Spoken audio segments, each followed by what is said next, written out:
They tell you it's about tradition, about loyalty, about earning your place.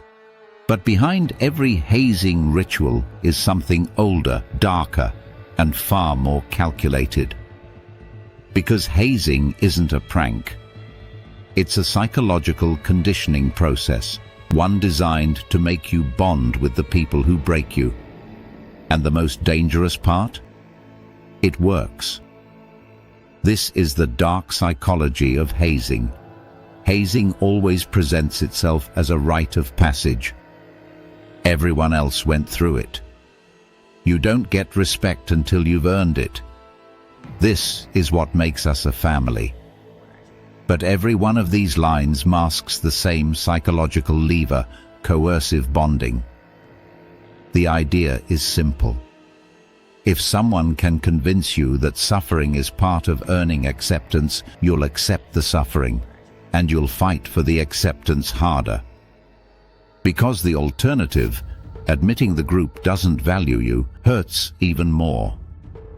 This is where hazing hooks you. Pain becomes proof you belong. In the 1950s, psychologists Elliot Aronson and Judson Mills discovered something unsettling. They found that the more effort, embarrassment, or humiliation someone endured to join a group, the more they convinced themselves that group was valuable. It's called effort justification. If the initiation was painful, the brain rewrites the story so the suffering feels worth it. Because if you admit it wasn't worth it, you also admit you were manipulated. And the ego will do anything to avoid that. This is why hazing doesn't just create members, it creates defenders. People who will justify abuse because accepting the truth hurts worse than the abuse itself. Look at hazing closely and you'll notice something chilling. It mirrors the psychology behind the Milgram obedience experiments. Someone in a perceived position of authority, a senior, a captain, a leader, orders another person to suffer, and the victim complies. Not because they want to, but because the structure tells them they have to.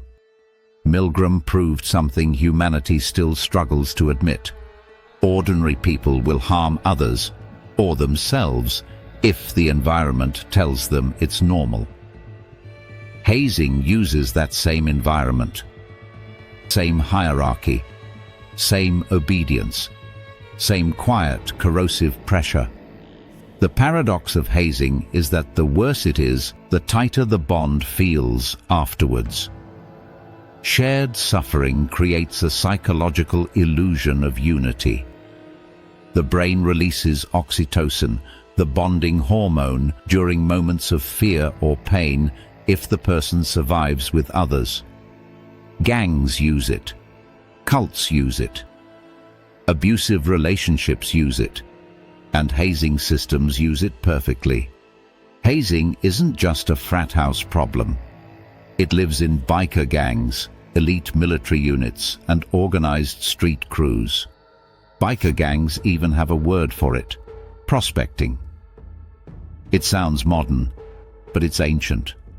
For most of human history, being outside the tribe meant death. So our brains evolved a brutal rule: belonging equals survival. Rejection equals danger. Biker gangs weaponize that instinct perfectly. A prospect is not a member, not family, not safe. They exist in social limbo, dependent on the group for approval, status, and identity.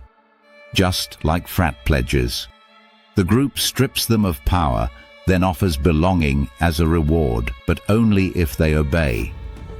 This taps into tribal hierarchy, commitment escalation, pain-based bonding, identity rebirth, scarcity of acceptance. Once they earn the patch, the relief is so overwhelming that the brain rewrites the suffering as loyalty. What was humiliation becomes brotherhood, What was abuse becomes tradition. What was control becomes family. Different jackets, same psychology. Your brain learns pain equals belonging, belonging equals survival. And now the people who hurt you are the people you trust most. It's not friendship. It's trauma bonding, wearing tradition as a mask. Here's the final vicious loop. Once someone survives hazing, they almost always say the same thing: I went through it, so you should too. At this point, they're not protecting the group. They're protecting their ego. If the next generation doesn't suffer, it means their suffering was pointless. So instead of accepting that truth, they perpetuate the cycle. Victims become gatekeepers. Gatekeepers become abusers. And the ritual survives generation after generation. Not because it's needed, but because the human mind refuses to admit it was tricked. When you strip away the chants, the rituals, the ceremonies, hazing is nothing more than control through conformity. Groups that haze aren't building loyalty, they're testing obedience. And the louder someone insists, it's just tradition, it's not that deep, you're being dramatic, the more they reveal how deeply indoctrinated they already are. Because hazing isn't about making you better, it's about making you compliant. Here's how to break the psychology. Recognize conditional belonging. If acceptance requires humiliation, it isn't belonging, it's exploitation.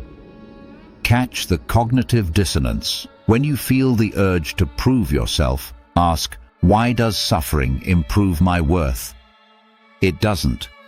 It only proves their power. Reject inherited cruelty. Tradition is the laziest excuse for abuse. If pain is the only way a group knows how to unite, it isn't a group. It's a factory for insecurity. Build belonging through purpose, not pain. Cohesion comes from shared values, not shared trauma. Real leaders lift people.